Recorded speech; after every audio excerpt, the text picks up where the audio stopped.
Start দিয়ে দেখো প্যারাশুটটা পিছনের দিকে কিভাবে উড়ে। তো চলো প্যারাশুটটাকে বাইকের পিছনে বাঁধা যাক। চলো গাইস।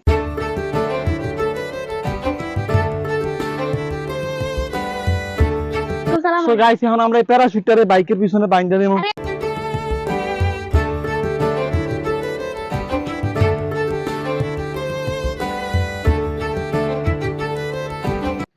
সো গাইস আমরা বাইকের পিছনে প্যারাশুটটারে বাইন্ধা দিতেছি।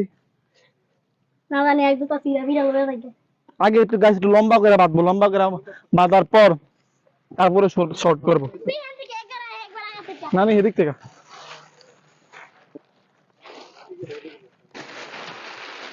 সো গাইস আমি প্যারাশুটটারে বাইকের পিছনে বাইন্ধা দিছি। এই পুরো গিলিগা